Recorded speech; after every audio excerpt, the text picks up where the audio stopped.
ગુરુ પૂર્ણિમાનો પવિત્ર દિવસ આપણે ઉજવ્યો જીવન સંધ્યામાં આપણા વડીલોના સાનિધ્યમાં ગુરુ પૂર્ણિમાનો ઉત્સવ ઉજવવા માટે જીવન સંધ્યા એટલા માટે આપણે સ્થળ નક્કી કરીએ છીએ દર વર્ષે અનેક કાર્યક્રમોમાંથી સત્યનારાયણ કથા યુપીએફન અવારનવાર કાર્યક્રમો આપણે અહીંયા જીવન સંધ્યામાં વડીલો પાસે સમક્ષ રજૂ કરીએ છીએ. વડીલોને એનાથી જ્ઞાન અને આનંદ મળે.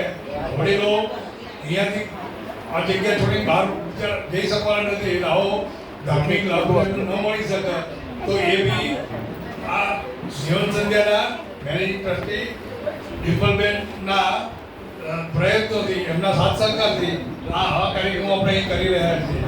આજે ગુરુ પૂર્ણિમા એટલે વ્યાસ પૂર્ણિમા.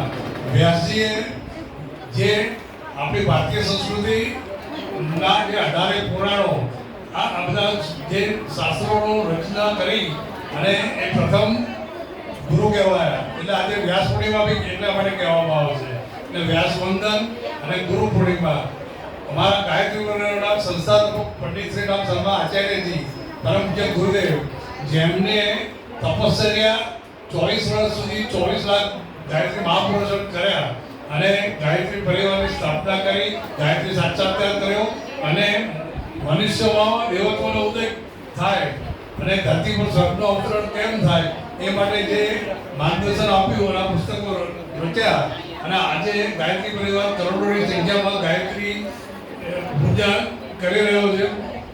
સત્યનારાયણની કથા એ સત્ય માર્ગે ચાલવા માટે, સત્ય માર્ગે ન ચાલે તો શું પરિણામ થયું એની આખી ગુરુદેવે સમજણ આપી. અને જે આપણે આચાર્ય પ્રવીણભાઈ એ આગળ જે આખો કાર્યક્રમ રજૂ કર્યો એટલો સુંદર સંગીત સાથે રજૂ કર્યો અને બધાને જે એનો કાર્યક્રમ માણવાની અને એનો લાભ લેવાનો જે લાભ મળ્યો એ બધા સૌને ધન્યવાદ.